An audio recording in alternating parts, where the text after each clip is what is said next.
आज मैं माननीय प्रधानमंत्री नरेंद्र मोदी जी और भारतीय जनता पार्टी के केंद्र में 11 साल के शासन की उपलब्धियों को लेके एक कार्यशाला का आयोजन आज यहाँ पर लोकसभा लेवल का हुआ है। भारतीय जनता पार्टी की सरकार की उपलब्धियां, किस तरह से ऐसे भारत का निर्माण, नए भारत का निर्माण करना जिस भारत में शक्ति संपन्न है, जो भारत गरीबी के पंजों से निकल के एक समृद्ध देश बनने की दिशा में आगे बढ़ रहा है। ऐसा भारत, जिस भारत को दुनिया में कोई पूछता नहीं था, उस भारत को आज दुनिया स्वीकार करने लग गई है। और भारत का जो विचार है वो ऐसा संपूर्ण विचार है जिसको लेके दुनिया आज भरोसा करती है भारत पे कि ये ऐसा देश है, ऐसा मुल्क है जो सारी दुनिया का मार्गदर्शन करने की ताकत रखता है। अगर कभी कोई वर्ल्ड की एक सरकार बनी तो उसका कौन नेतृत्व कर सकता, जो इस तरह के सवाल दुनिया में बुद्धिजीवी लोगों के बीच में उठ रहे हैं, तो उनके पास एक ही प्रश्न है कि उसका भारत नेतृत्व कर सकता है, क्योंकि भारत का विचार बहुत स्ट्रॉन्ग है। वो भारत का विचार है, आप सबको पता है कि धर्म की जय हो, अधर्म का नाश हो, प्राणियों में सद्भावना हो और विश्व का कल्याण हो। ये जो विचार है, ये दुनिया में भारत का जो विचार, जो संपूर्ण विचार है, इस विचार को लेके आज के दौर में जब गृह युद्ध की स्थिति है, लोग एक दूसरे को मार रहे हैं, संवेदनाएं व्यक्तियों के अंदर से समाप्त हो गई, ऐसी परिस्थिति में सारी दुनिया भारत की तरफ एक टक निगाह से देख रही है। और ये अवसर जो मिला है भारत को सारी दुनिया के अंदर स्थापित होने का, ये आदरणीय प्रधानमंत्री नरेंद्र मोदी जी के कुशल नेतृत्व का परिणाम है। और एक कुशल नेतृत्व में जितनी भी तरह की देश ने उपलब्धियां हासिल की है, चाहे हमने सड़क जोड़ने की बात हो, भारत एकमात्र ऐसा देश जो 60 साल तक सिर्फ कच्ची सड़क पे चलता था, काली सड़क भी देश के लोगों ने नहीं देखी थी। भारत जिसके अंदर 18,000 गांव 70 साल तक बिजली के पोल से भी वंचित रहा हो। भारत ऐसा देश, जिस देश ने विदेशी तकनीक के जरिए अपने उपग्रह छोड़े हों, आज वो देश एक साथ 100 उपग्रह छोड़ने की हैसियत रखता है। ऐसा देश जो आज हर गांव को सड़क से नहीं, हर जिले को, हिंदुस्तान का कोई जिला ऐसा नहीं है जहां पर से एनएच ना निकला हो, नेशनल हाईवे ना निकला हो। सारे देश के डिस्ट्रिक्टों को नेशनल हाईवे के साथ कनेक्टिविटी जोड़ के जो भारत ने दुनिया में एक रिकॉर्ड कायम किया है, इसकी जानकारी हर जन जन तक पहुंचे, इस तरह के विचार के साथ भारतीय जनता पार्टी ने अपने कार्यक्रम बनाए हैं। और उन कार्यक्रमों की व्यू रचना आगे संगठनात्मक तौर पर नीचे तक जाए, उसको लेके आज की कार्यशाला थी और उसमें मुझे आने का अवसर मिला। सर, जिस तरह से आपने कहा कि भारत विश्व में आपकी सरकार में, लेकिन अभी G7 का सम्मेलन है, उसमें बात करने का तक नहीं है। किसमें, दोबारा बोलो? G7 मीटिंग हो रही है जिसमें वर्ल्ड के सबसे, देखिए मैं एक बात कहना चाहूंगा आपको, G7 के आप लोग बात करें, G20 में हम लोग आ गए हैं, अभी उससे भी और नीचे तक आ रहे हैं। एक ये बहुत पुराना देशों का समूह बना हुआ है, हम लोगों को ये कहीं भी नहीं बुलाते थे। आज सारी जगह पर भारत का विचार विमर्श चलता है। आज भारत के बिना हर चीज अधूरी है। आप देखना, अभी हमारा टारगेट बाकी है, हम उस टारगेट को अचीव कर रहे हैं। और टारगेट को अचीव करते वक्त कुछ जो पहले से चली हुई उनकी चीजें, हम लोग उसके साथ अपनी तुलना नहीं कर सकते। देश की कूटनीति में कहीं पीछे नहीं आए हम लोग। देश की कूटनीति इतनी सफल है, बिल्कुल सीधा साफ संदेश देते हैं, हमें ये करना तो हम करेंगे, अब कर रहे हैं। दुनिया का कोई देश हमारी कूटनीतिक कही गई बात का ना कोई विरोध कर पा रहा है, ना कोई उसके अगेंस्ट जा पा रहा है। यही हमारी सबसे बड़ी सफलता है। चाइना, देखिए हमारा बहुत पुराना ऐसा पड़ोसी मुल्क है जिसके साथ हमारे युद्ध हुए हैं। और भारत आज दुनिया में जो भी कोई हमारे अगेंस्ट विचार रखकर हमारे साथ किसी भी उल्टे पुल्टे भाव को अगर वो करने का प्रयास करेगा या करता है, मुंह तोड़ जवाब देने की ताकत भारत ने अर्जित कर ली है। पाकिस्तान का साथ दे रहा है। राहुल गांधी का हरियाणा दौरा था और उन्होंने मीटिंग दी।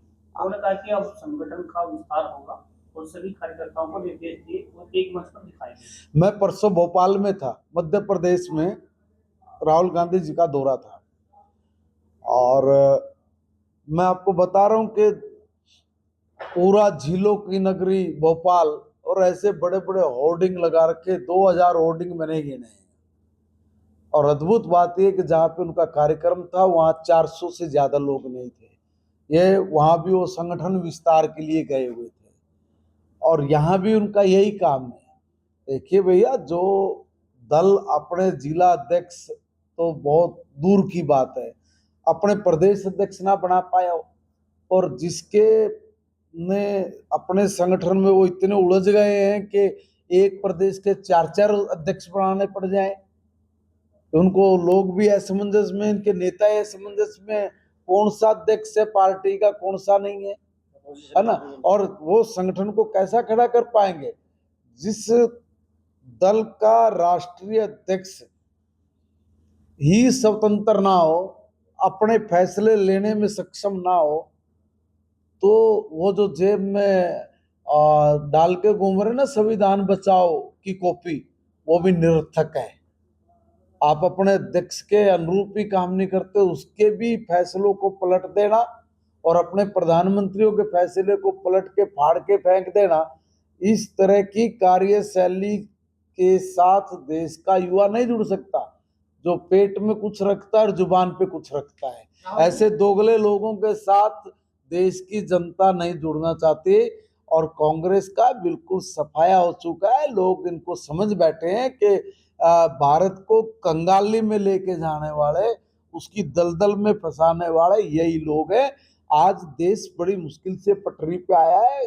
कोई नहीं समझदार से समझदार व्यक्ति ये नहीं चाहेगा कि भाई दोबारा हम लोग उसी तरह की दलगत में जाके फंस जाए। पार्टी में 3 तरह के घोड़े हैं। एक तो उनके घोड़े सारे के सारे ये लचर पचर हैं। सारे के सारे घोड़े स्वार्थ के ऐसे चक्रव्यूह में फंसे हुए हैं कि उनको कोई पार्टी तो लेना देना नहीं है। एक कहावत है नहीं, मेरा भरा जगत का भरा, अपना भरा जगत का भरा। बस उन पद मिल गया, उसी में सोचेंगे मिल गया सारा सब कुछ, इसलिए वो ना नीचे की परवाह करते ना ऊपर की करते, वो अपने में मस्त मगन रहते हैं। देखो भाई, कांग्रेस अब एक ऐसा खचेड़ा बन गया है जिसके जितने भी घोड़े हैं वो सारे 10 दिशा में जुड़े हुए हैं। वो उसको उधर लेके भाग रहा, उसको उधर लेके भाग रहा, वो सारा टूट का खत्म हो गया है। अब ये खत्म हुआ मामला रहेगा, सौदा रहेगा, कुछ बचा नहीं है, और लोगों ने ठीक फैसला लिया है। इसको खत्म करना जरूरी था इस देश के लिए। महात्मा गांधी जी की बात उस वक्त नहीं मानी जब उन्होंने कहा था कांग्रेस का मामला खत्म हो गया, इसको खत्म कर देना चाहिए। चलो देर आए दुरुस्त आए, लोगों ने आज जो फैसला लिया कांग्रेस ने उस वक्त नहीं लिया। अगर उनकी बात मान लेते तो कुछ और रिजल्ट होता।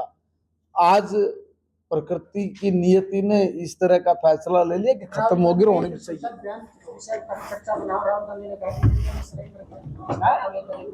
क्या किया है?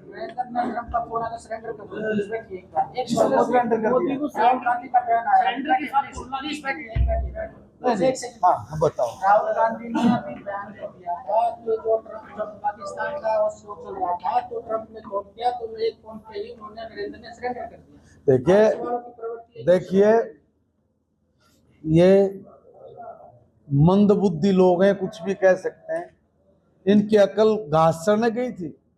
मीटिंग सर्वदलीय थी, और सर्वदलीय मीटिंग में एक फैसला हुआ था। फैसला ये हुआ कि सेना के हाथ खुले छोड़ दिए जाए। सेना समय खुद तय करेगी कितनी कार्रवाई करनी है वो सेना तय करेगी।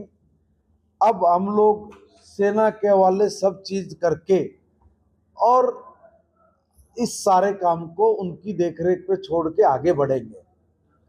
तब मैं पूछना चाहता हूं राहुल गांधी जी, आपका दल और बाकी जो उंगली उठाने वाले लोग हैं, तब आप उस वक्त कहां चले गए थे? उस वक्त क्यों नहीं कहा आपने, जब सारा मामला सेना के हाथ में, सेना को लगा कि हमें इतनी कार्रवाई करनी है, उतनी उचित कार्रवाई उन्होंने की है।